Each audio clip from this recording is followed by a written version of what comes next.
प्रिय मित्रों, ये श्रीमद् भागवत गीता का 9वां अध्याय है। राज विद्याराज गुहा योग। 7वें अध्याय के आरंभ में भगवान ने विज्ञान सहित ज्ञान का वर्णन करने की प्रतिज्ञा की थी। उस अनुसार उस विषय का वर्णन करते हुए आखिर में ब्रह्मा, अध्यात्म, कर्म, अधिभूत, अधिदैव और अधियज्ञ सहित भगवान को जानने की और अंतकाल में भगवान के चिंतन की बात कही है। फिर 8वें अध्याय में विषय को समझने के लिए 7 प्रश्न किए। उनमें से 6 प्रश्नों के उत्तर तो भगवान श्री कृष्ण ने संक्षिप्त में 3, 4 श्लोक में दिए, लेकिन 7वें प्रश्न के उत्तर में उन्होंने जिस उपदेश का आरंभ किया उसमें ही 8वां अध्याय संपूर्ण हुआ। इस तरह 7वें अध्याय में शुरू किए गए विज्ञान सहित ज्ञान का सांगोपांग वर्णन नहीं हो पाने से उस विषय को बराबर समझने के लिए भगवान इस 9वें अध्याय का आरंभ करते हैं। 7वें अध्याय में वर्णन किए गए उपदेश से इसका प्रगाढ़ संबंध बताने के लिए भगवान पहले श्लोक में फिर से वही विज्ञान सहित ज्ञान का वर्णन करने की प्रतिज्ञा करते हैं। श्री भगवान बोले, तुझ दोष दृष्टि रहित भक्त के लिए इस परम गोपनीय विज्ञान सहित ज्ञान को पुनः भली भांति कहूँगा, जिसको जानकर तू दुख रूप संसार से मुक्त हो जाएगा।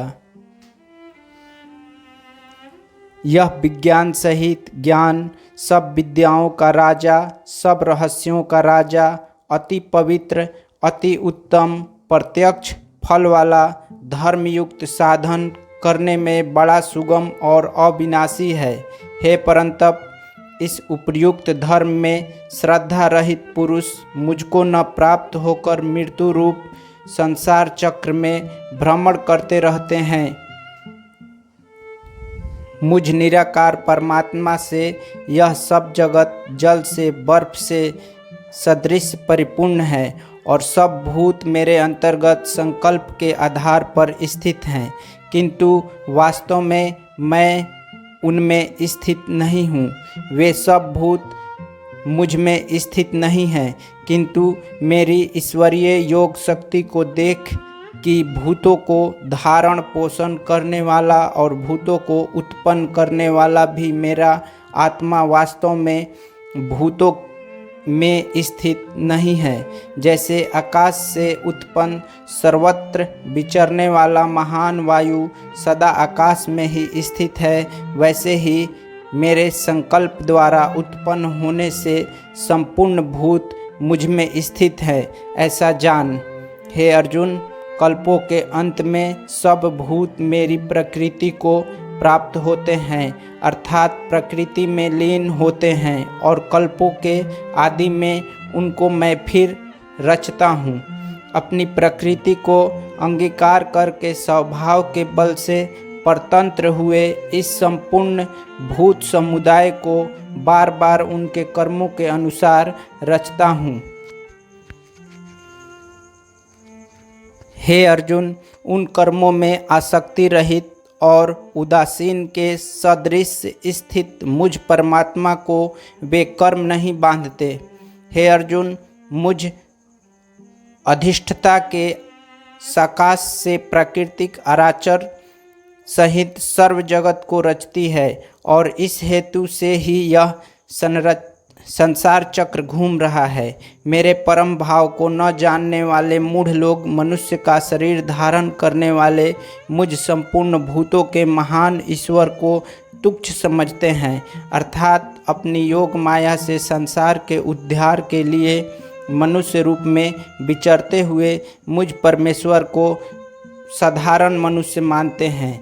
वे व्यर्थ आशा, व्यर्थ कर्म और व्यर्थ ज्ञान वाले विक्षिप्त चित्त अज्ञानी जन राक्षसी, असुरी और मोहनी प्रकृति को ही धारण किए रहते हैं।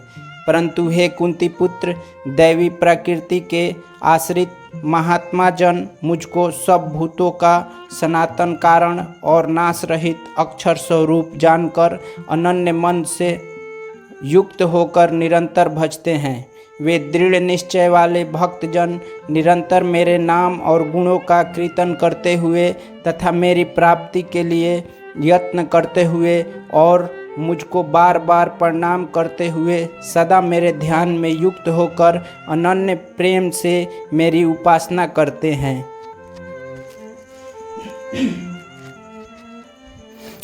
दूसरे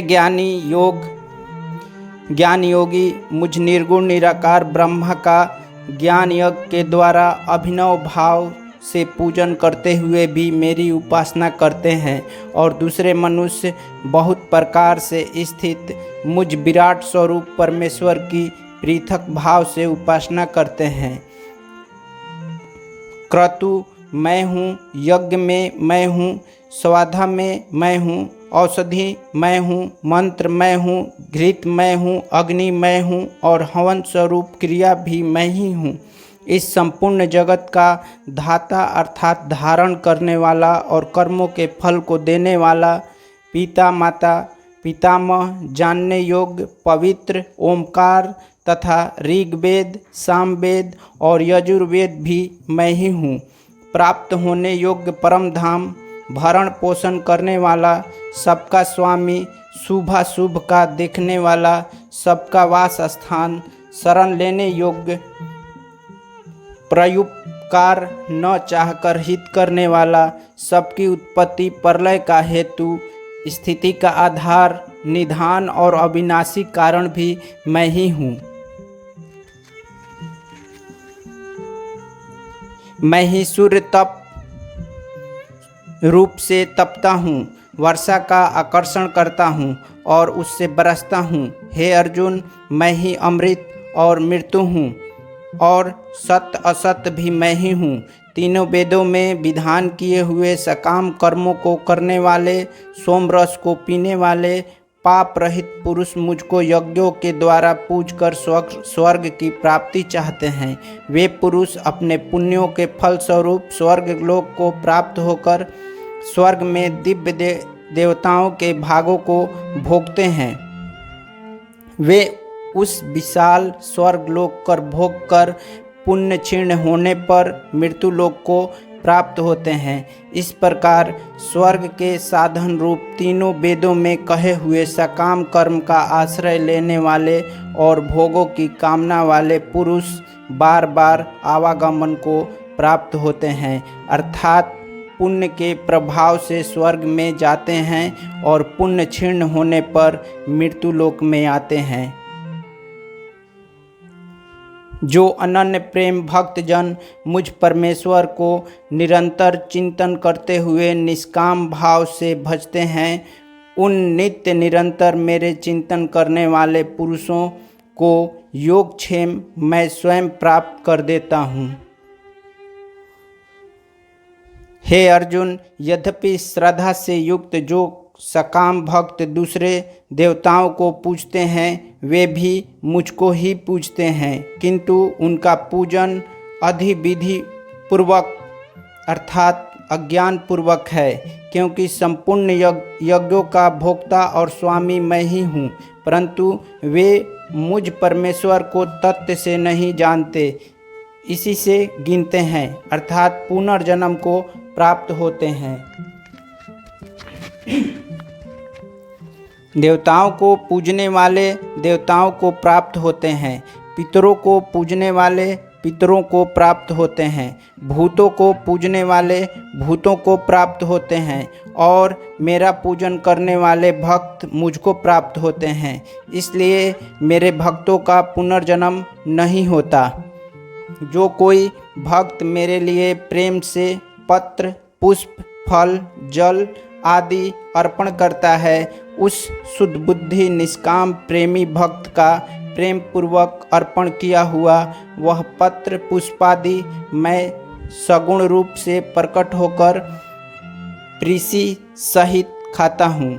हे अर्जुन, तू जो कर्म करता है, जो खाता है, जो हवन करता है, जो दान देता है और जो तप करता है, वह सब मुझे अर्पण कर। इस प्रकार जिसमें समस्त कर्म मुझ भगवान के अर्पण होते हैं, ऐसा संन्यास योग से युक्त चित्त वाला तू शुभाशुभ फल रूप कर्म बंधन से मुक्त हो जाएगा और उनसे मुक्त होकर मुझको ही प्राप्त होगा।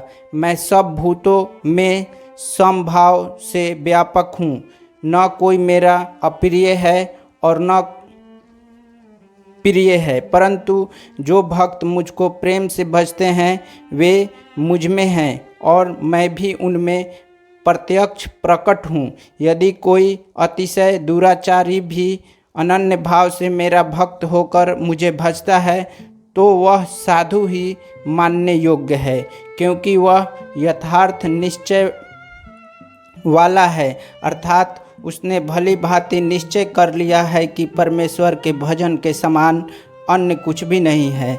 वह शीघ्र ही धर्मात्मा हो जाता है और सदा रहने वाली परम शांति को प्राप्त होता है। हे अर्जुन, तू निश्चय पूर्वक सत्य जान कि मेरा भक्त नष्ट नहीं होता। हे अर्जुन, स्त्री, वैश्य, शूद्र तथा पाप योनि, चंडाल आदि जो कोई भी हो, वे भी मेरे शरण होकर परम गति को प्राप्त होते हैं। फिर इसमें तो कहना ही क्या है। जो पुण्यशील ब्राह्मण तथा राजश्री भगवान मेरी शरण होकर परम गति को प्राप्त होते हैं। इसलिए तू सुख रहित और क्षणभंगुर इस मनुष्य शरीर को प्राप्त होकर निरंतर मेरा ही भजन कर। मुझ में मन वाला हो, मेरा भक्त बन, मेरा पूजन करने वाला हो, मुझको प्रणाम कर। इस प्रकार आत्मा को मुझ में नियुक्त करके मेरे परायण होकर तू मुझको ही प्राप्त होगा। इस प्रकार उपनिषद, ब्रह्म विद्या तथा योग शास्त्र रूप श्रीमद् भागवत गीता के श्री कृष्ण अर्जुन संवाद में राज विद्याराज गुहा योग नामक 9वां अध्याय संपूर्ण हुआ।